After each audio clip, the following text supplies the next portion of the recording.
আপনারা? আমরা ফরাসডাঙ্গা থেকে আসছি। ইনি হচ্ছেন অ্যান্টনি সাহেব, মস্ত বড় মূল্যের ব্যবসা। গান শুনতে এসেছি। সাহেব বেশি গান শুনবে?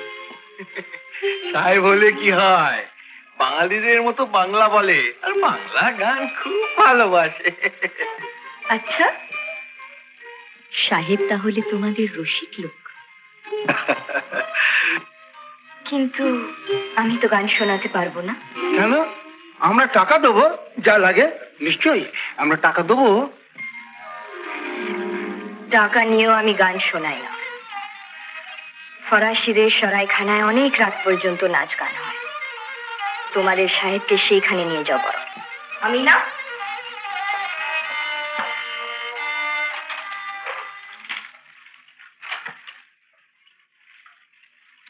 আপনারা এবার আসুন। চলো এসো।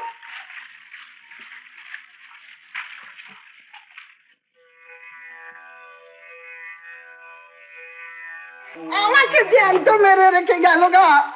আমি কোথায় রেঁধে বেড়ে বসে আছি, আর ছেলে এলেন কিনা রাজ্যের মদ গিলে। বললো যে তোমাদের সাহেবকে ওই ফরাসি সরাইখানা নিয়ে যাও, সেখানে অনেক রাত পর্যন্ত গান হয়। কি আবার বললো? ঝেঁটিয়ে বিষ ছাড়তে হয় না?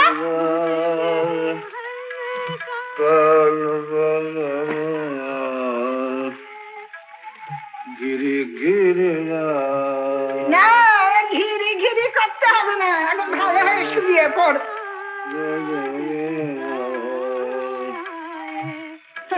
যত সব ওনা সৃষ্টি করলো।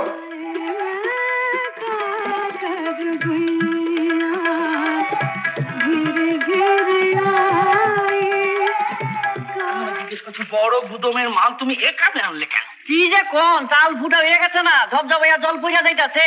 ও তো ফুটো হয়েছে সে আমি বুঝবো, তোমার কি?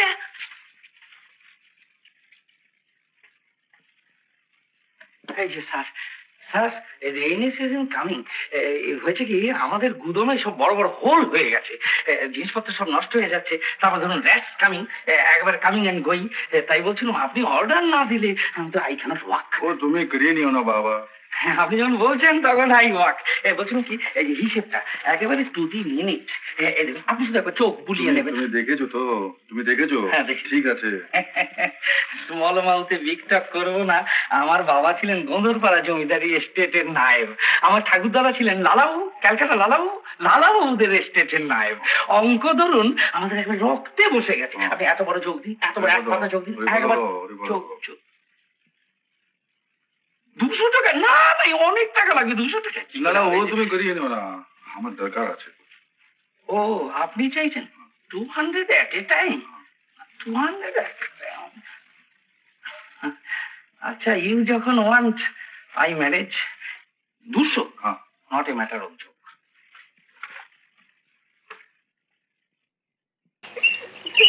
এগিয়ে চলো আরো, আরো জোরে ঠেলো, আরো জোরে, আরো জোরে ঠেলো। জোরে ঠেলছো না কেন? আরো জোরে ঠেলো। কি মজা গো, জোরে ঠেলো, আরো জোরে। আরে আমি আর পারছি না রত্ন, আমার গায়ের জোর নেই। আমি কিচ্ছু শুনতে চাই না, তুমি জোরে ঠেলবে ব্যাস। জোরে।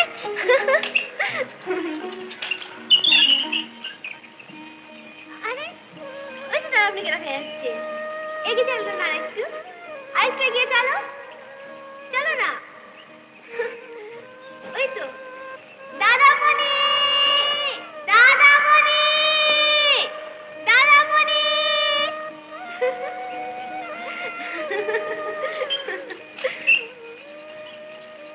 জানেন অমিতা, দিনটা খুব স্ট্রেন হচ্ছে। বুঝতে পারছি। কাল বোধহয় বেচারা সারা রাত ঘুমই হয়নি। আমারও তাই মনে হয়। আর তো মজা দেখো অপু, আমি যতবার গাড়িটাকে ঠেলতে যাচ্ছি ও আমাকে অ্যালাউ করছে না, আবার সুপর্ণাকেও ছাড়তে চাইছে না। আমি ঠিক বুঝতে পারছি না যে রত্না তার বৌদিকে ভালোবেসে এটা করছে না তার উপর টর্চার করছে। কিন্তু মশাই, আপনারা লেখকরা তো মনুষ্যত্ব খুব ভালো বোঝেন, তা আপনি বুঝতে পারছেন না কেন? আমাদের সৃষ্টি করা চরিত্রের মনস্তত্ব আমরা ঠিকই বুঝতে পারি, কিন্তু বিদেশ সৃষ্টি করা নারী জাতির এই যে মনস্তত্ব, এ তো ভগবান নিজেই বুঝতে পারে না। এই যে তুমি আমাকে কেন তো তাচ্ছিল্য করছো, আমি তাই বুঝতে পারছি না। ইস, আমি তাচ্ছিল্য করছি না, আপনি তাচ্ছিল্য করছেন।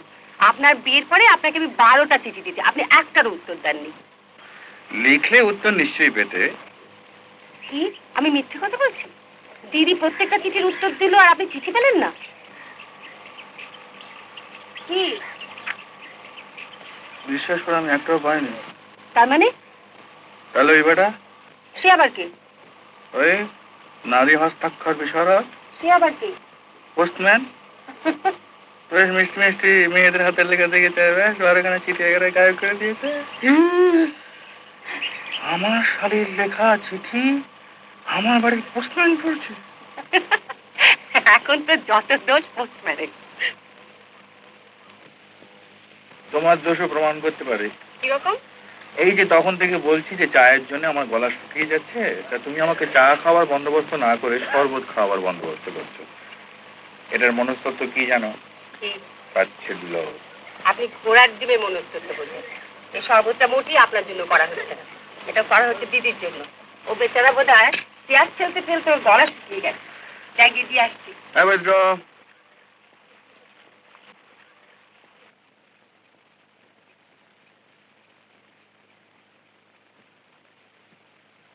দিদি, দিদি, এবার ঠিক হয়েছে। এরকম চালাও, আরো জোরে।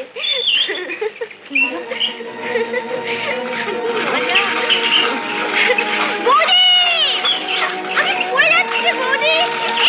আমি পড়ে যাচ্ছি। দাদা বৌদি, আমার বাঁচাও। দিদি,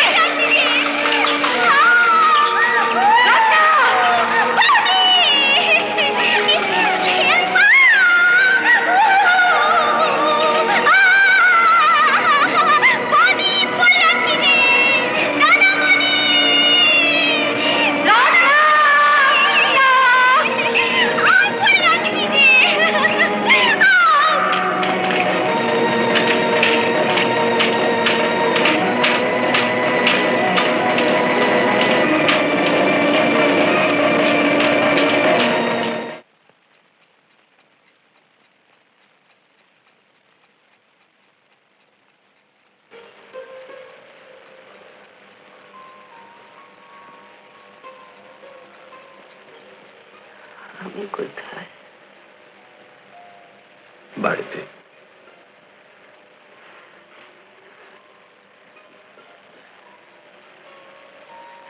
রত্না,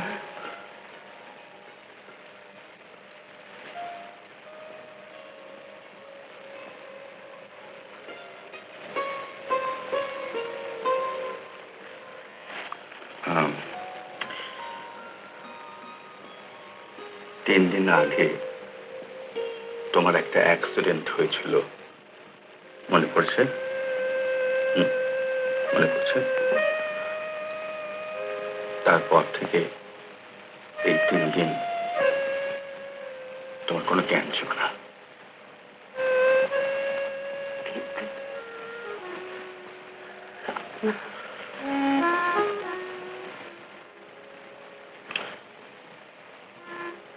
রত্না, ওই দুর্ঘটনায় ওই অ্যাক্সিডেন্টে কি হয়েছে? রত্না মারা গেছে।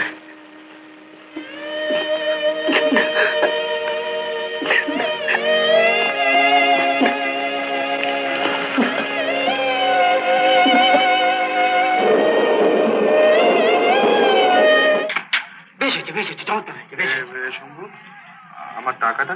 টাকা দেখছি বিয়ের বেলা এখন টাকা।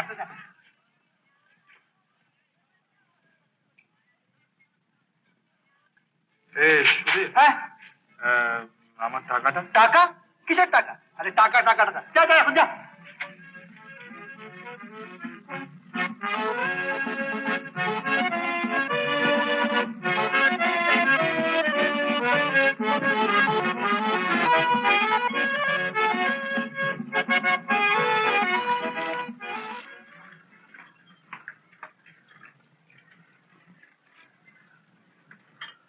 তাপসদা, আমি কি স্বপ্ন দেখছি? না, জেগেই দেখছো। তুমি রাস্তার কোলে? জল খেয়ে পেট ভরাচ্ছি। তার মানে? বাবা বাড়ি থেকে তাড়িয়ে দিয়েছে। এসব তোমার সঙ্গে? আচ্ছা, তাই চলো। তাহলে শেষ অব্দি তোমাকে দেওয়া হলো চরিত্রের বললাম। হ্যাঁ, আমি মনে করতাম শুধু আমার বাবাই বুঝি অবুঝ, এখন দেখছি। বাবা আর অলওয়েজ অবুঝ। আচ্ছা তাপসদা, বল। তুমি এক মাসের লুচি মাংস খেতে ভালোবাসো? হ্যাঁ, তা ওটাতে এখনো অরুচি ধরেনি, বুঝলি। তুমি বসো, সব তৈরি আছে, আমি গরম করে নিয়ে আসি। কিন্তু লীলা, তোর তো সব কথা শোনা হলো না। বলবো তাপসদা, শুধু এইটুকু জেনে রাখো যে এখানে বসে লুচি মাংস না খাবার মতো কোনো অন্যায় আমি করিনি। তোর বাবা এই কথা বললেন? হ্যাঁ। আচ্ছা, আমরা চলে আসার পরে তো সেই বিয়ে নাকি একটা দুর্ঘটনা হলো। সেটা দুর্ঘটনাই রয়ে গেল। তারপর বাবাকে বললাম, বাবার অনেক হাতে পায়ে ধরলাম যে তুমি ভেবে দেখো প্রত্যেক মাসে 150 টাকা কোত্থেকে পাঠাবো। বাবার সে এক কথা, যেখান থেকে পারো মাসে মাসে টাকা পাঠাও। টাকা দিচ্ছিস? দিচ্ছি বই কি, 3টে মেয়েকে আর একটা স্কুলে সেলাই শেখাই। সেলাই? তো হ্যাঁ রে, এই সেলাই শিখিয়ে এই বাড়ি ভাড়া দিয়ে নিজের খরচ বাদ দিয়ে ওখানে টাকা পাঠাতে পারছিস? পাঠাচ্ছি বই কি, পাঠতে যখন হবেই তখন পাঠাচ্ছি, কিন্তু মাসে মাসে কিছু করে ঘাটতি পড়ে। সেটা সেটা সেটা সে এক মজার ব্যাপার, সে আরেকদিন শুনো। ওই রে, আমার মাংস ধরে গেছে, তুমি আসছি।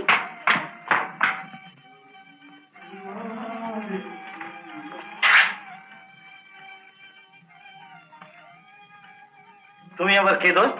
আমি আমি তাপস। তাপস? হ্যাঁ। লীলার কে?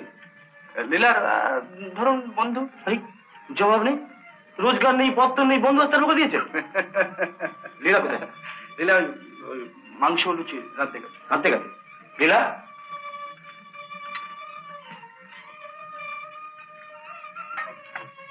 কেউ? চুপ করুন না, শুনতে পাবে। বয়ে গেল আমার। পয়সা নেই, করি নেই, তারপর দিনের পর দিন সব বন্ধু জোটানো হচ্ছে। দেখো, আমার মেজাজ খারাপ হতে কিন্তু 1 মিনিটও সময় লাগে না। কখন চাচাটা বলে বসবো। আপনি কি আস্তে কথা বলতে পারেন না? কথা বলছেন যেন কামান ডাক। মরদ কাবার বেটা ছেলে দাবার। এই 9 টাকা। টাকা এর মধ্যে? ও, পয়লা কাল, বন্ধু পেয়ে সব ভুলে গেছে বুঝি। দিন। হ্যাঁ না?